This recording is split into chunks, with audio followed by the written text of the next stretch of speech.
ကဘာချင်းချင်းလေးတွေမှာပြိုင်ဘက်တွေဖြစ်နေပြန်လည်ဆုံတွေ့ခဲ့ကြတဲ့ဒီဂီယာနဲ့အန်တိုနီ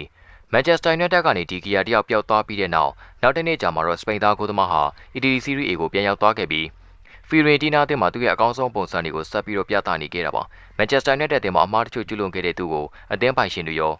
နီးပြဖြစ်တဲ့ Eric Ten Hag ကပါအလိုမရှိခဲ့တဲ့အခါမှာတော့ဒီဂီယာတယောက်ဆယ်စုနှစ်တခုကျော်ကြာပေးဆက်ခဲ့တဲ့မန်ချက်စတာယူနိုက်တက်ကိုဆွန့်လွတ်သွားခဲ့ရတာဖြစ်ပါတယ်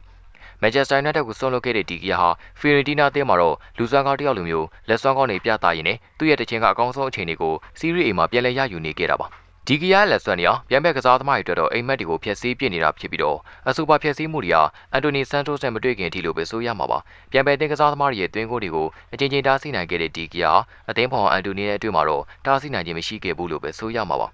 ကဘာကြီးရဲ့ချင်းချင်းလေးဆိုတဲ့စကားဟာအန်တိုနီနဲ့ဒီဂီယာအတွက်တော့တိတ်မှန်တယ်လို့ပဲဆိုရမှာပါသူမနဲ့ကိုယ်နဲ့ကဘာကြီးကသာကျဲနေတာဒီဂီယာနဲ့အန်တိုနီတို့အတွက်တော့ကဘာကြီးကချင်းချင်းလေးဖြစ်ခဲ့တာပါဒီလိုနဲ့ conference လေးပြန်ပွဲမှာဒီဂီယာနဲ့အန်တိုနီတို့ကပြန်လည်ဆုံတွေ့ခဲ့ကြပြီးအရင်ဆုံးမိတ်ဆွေတွေကပြန်ဘက်တွေဖြစ်နေရင်ဆိုင်ခဲ့ရတာပါ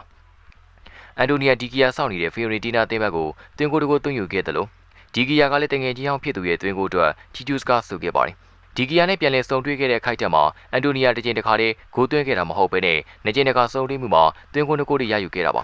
ဒီဂီယာကလည်းဖီယိုရီတီနာအသင်းအတွက်လက်စွမ်းကောင်းတွေကိုပြသနေခဲ့တယ်လို့မျိုးအန်တိုနီကလည်းရီယယ်ဘက်တစ်မှာတားမြတ်စီးမြောင်တောင်းကျမ်းပြနေခဲ့တာပါ2025တွင်မှာပြသထားခဲ့တဲ့စွမ်းဆောင်ရည်တွေရဘလွန်တော့စုပေးမယ်ဆိုရင်အန်တိုနီဆန်တိုစ်ဟာရေပန်းစားသောကစားသမားတစ်ယောက်ဖြစ်နေတတ်မှတ်ရမှာဖြစ်ပါတယ်။မန်ချက်စတာယူနိုက်တက်မှာအလက်ကားလူတစ်ယောက်လိုဖြစ်ခဲ့ပြီးလမ်းဘေးကိုရောက်နေခဲ့တဲ့လူသားတစ်ယောက်လိုမျိုးအားလုံးရဲ့ကျင်ပန်းခြင်းတွေနဲ့ရင်ဆိုင်ထားခဲ့ရသူပါ။မန်ယူမှာအန်တိုနီရဲ့အဖြစ်ကအလက်ကားပေးရင်တော့ဘယ်သူမှမယူတဲ့ခြင်းတွေကိုရောက်နေခဲ့ရပြီးအားလုံးရဲ့ညှင်းပယ်ခြင်းတွေနဲ့ရင်ဆိုင်ခဲ့ရတဲ့သူပါ။တရားမပြောင်းသူကောင်းမဖြစ်ဆိုတဲ့စကားပုံလိုပဲအန်တိုနီဆန်တိုစ်ရဲ့ခြေတွေကလည်းမြင်ရသူတိုင်းအတွက်တကယ်ကိုဝမ်းသာပီတိတွေတူပွားသွားစေခဲ့ပြီးဘရာဇီးသားဟာလူမန်နီယာမန်ကိုရောက်ရှိခဲ့ပါတယ်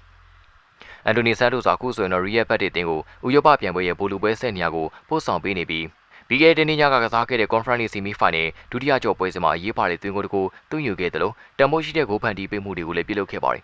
ပထမပိုင်းမိနစ်30မှာ35ခိုက်ကွာကနေရရှိခဲ့တဲ့ free kick ကို